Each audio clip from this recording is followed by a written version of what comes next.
You know, as our colleague from Iowa just pointed out, these problems not only need to be solved, but they are solvable. At the core of the debate we're having right now is obviously border security. Everybody says they're for border security, but to have a different view of what that means. I want to start by saying, Mr. President, I fully support the President's call for a more secure border. And frankly, I think physical barriers are part of that. We have thought that for a long time. They work. People who now are opposed to them have often been for them. In fact, a generation ago, we began improving and expanding barriers in a few areas along the southern border, and in every instance, they've made a difference. In 1992, the U.S. government built a wall in the San Diego sector of the border, the San Diego sector of Border and Customs Protection.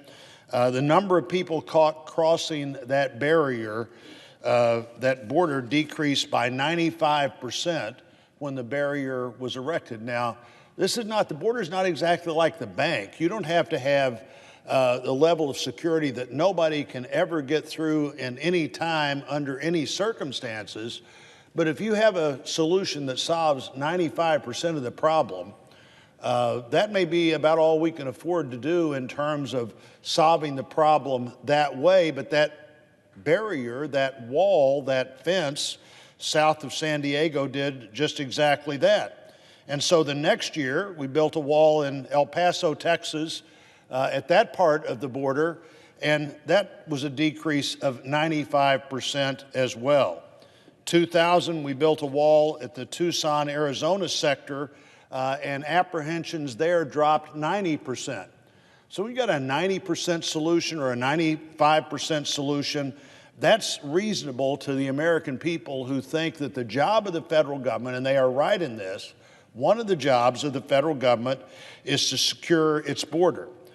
You wouldn't have to look very far in troubled parts of the world to find a story about Lebanon or some other country to read that sentence that says the border is not, Lebanon, this government is not truly functional because they don't have control over their own borders. It is a reasonable expectation of government. 2000, as I said, we built a wall at Tucson. And you can call this whatever you want to. If you're offended by when I say wall or fence, you say whatever you want to say. It has the same impact. I've been to the border a number of times. I've walked along the barriers that are there. I've been on one side of the fence, the two sides of a fence with a patrolled roadway in between. Looked pretty effective to me, and the numbers indicate it was effective. So when we, in 2005, added a wall in Yukon, in the Yuma part of the Arizona sector, apprehensions went down another 95%. So we got President Clinton, President Bush, Bush 43, Bush 41, all were part of thinking barriers worked, and the Congress was too. This was not an issue as to whether or not a wall works where a wall works until President Trump, as a candidate, began to talk about building a wall. They make a big difference in the areas where we've tried them in the past. Now, the president's often said in recent days that the wall doesn't necessarily work everywhere, and I fully agree with that. The wall, you couldn't afford the wall everywhere, and if you did have the wall everywhere, you'd have to monitor it with some remote monitoring device anyway, because there's a lot of the border that there just aren't people there, there's not access there. Doesn't mean you can't monitor that, doesn't mean you can't have that kind of a wall erected, and we need to do that. In November, there were nearly 52,000 people that were caught trying to sneak across the border. Now, you can act like that's not a very big problem unless you've ever lived in a community of, say, 52,000 people, and then you realize that's a lot of people. And in 1 month alone, they were coming across the southwest border. According to the Department of Homeland Security, nearly 17,000 criminals were apprehended trying to get into the country last year. That's about half of the population of the capital city of Missouri, 17,000 people trying to get in with a criminal record just last year. We've seen a 50% increase in gang members being caught trying to come into the country illegally, and a 73% increase in the seizures of fentanyl. You know, one of the things we do in the labor, health, and human services area that I work in and appropriate for and work for appropriate opioid response is trying to figure out how we can get fentanyl out of this system. How can we get something out of the system that is deadly for a significant number of the people that turn to that as they get addicted to painkillers? Well, if 73% of the fentanyl seizures, if they're up 73% over where they were the year before, something needs to be done. We clearly need to secure our borders. Now, I support the immigration system. I am a proponent of legal immigration. I think how we meet the workforce needs of the country, how we deal with the fact that we have people who are here who aren't legal, who have otherwise not gotten in trouble in the country. About half of them came across the border. About half of them came in some other way and just decided, this is a pretty doggone good place and I want to stay here and I'm afraid to go home because I might not get back. How do we deal with that? How do we deal with this in a way that we meet our workforce needs, that the skill needs of the country are met? And skill needs can be unskilled people, that we don't have people willing to do some unskilled jobs, and highly skilled people, that we don't have enough people doing their jobs in an economy that's growing faster than the economy's grown in a long time. The economic numbers in some cases are better than they've been in 50 years, and in most cases are better than they've been in at least a decade. Now, you know, every part of the border doesn't need to be secured the same way, but the border needs to be secured. Our friends on the other side, in what has been a pretty impressive show of party unity, have just decided that they want to reject the options of how we secure the border. People who have voted to build and maintain almost 700 miles of border fencing have suddenly decided that another 50 miles or another 2 miles is immoral. Now, talk about selective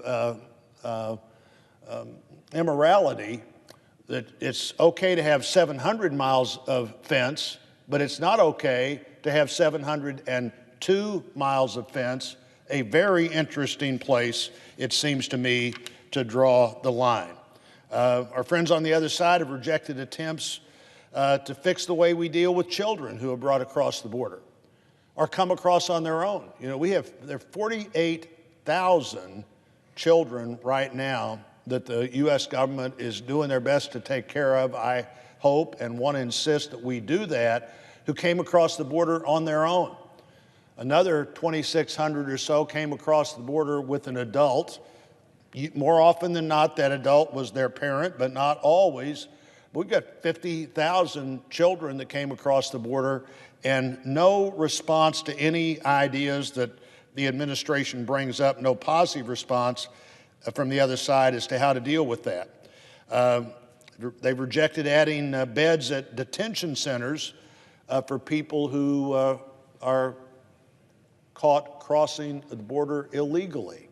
Now, why would you do that? Why would you not want to have additional space for people who are in custody for illegal behavior? I suppose because it just becomes so critically important that people just be released on their own recognizance to come back at a later time. Some of our friends on the other side, in fact, have called for the complete abolition of the U.S. Customs and immigration enforcement efforts at a very time when these are some of the most stressed people working on the behalf of the country for the federal government. We have people on the other side saying we should just eliminate border enforcement. Had a bill introduced in this chamber last year that every member of the minority supported. It was essentially, when you read it closely, and I'm not at all sure they all did, because I don't believe this is the position they all had. When you read it closely, it was a clear open borders bill. There was no way anybody was likely to be apprehended crossing the border except just to told, you know, you're here illegally now, come back sometime and we'll see if we can figure out what to do. We are for protecting people who are uniquely at risk in the country that they come from. Asylum's an important thing. No country in the history of the world has been any more open than we've been to allow people to come here legally, to have people come here who legally seek asylum. But the truth is, there is no asylum granted just because you're from a poor country or from a dangerous country. And so most of the people that come saying they seek asylum don't get it. That's why maybe that's why most of them don't show up in court, because they know that their argument, they'd rather be here than where they were from, but their argument will never work in court for most of them, and that is clearly understood.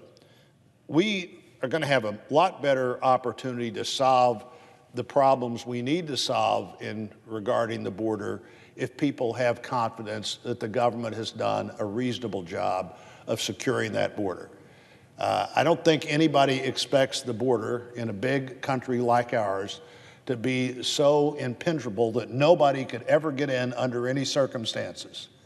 I think they do expect, when you've found the 90 or 95% solution that appeared up until now to be affordable and widely supported, when you've found the 90% solution, people do expect that at the very least you'd apply the 90% standard to the responsibility of the government to secure its borders. So whether it's trying to figure out what we need in our workforce to have a continued growing and vibrant economy, or it's trying to figure out what do we do about people who came here and decided to stay, whether they came here across the border or in some other way, but stayed beyond the time they were supposed to be here or got here without going through the normal process. Those are going to be much easier to come to a conclusion on if people know that the government has done its job to get the border under an acceptable and anticipated level of security from what we would expect to have from a country as strong and vibrant as ours. And particularly for people who were brought here and grew up here, this is an 80% issue in the Congress and in the country. Virtually nobody thinks kids who grew up here and didn't get in trouble, in significant trouble, shouldn't be allowed to live in the country they grew up in. And frankly, we need them. We need young people entering the workforce. We need people who are, in almost all cases, highly motivated. I talked to a university president just this week that said, these kids are the kids who over and over again set the standard. They're the kids who over and over again prove why we want them to be in our country. These problems are much more solvable if we'll just deal with the one fundamental problem of controlling our borders, of having immigration laws that work. I hope, Madam President, as you mentioned earlier today, that we can get to this conclusion and get to this conclusion quickly. This is obviously a place where we need to come together.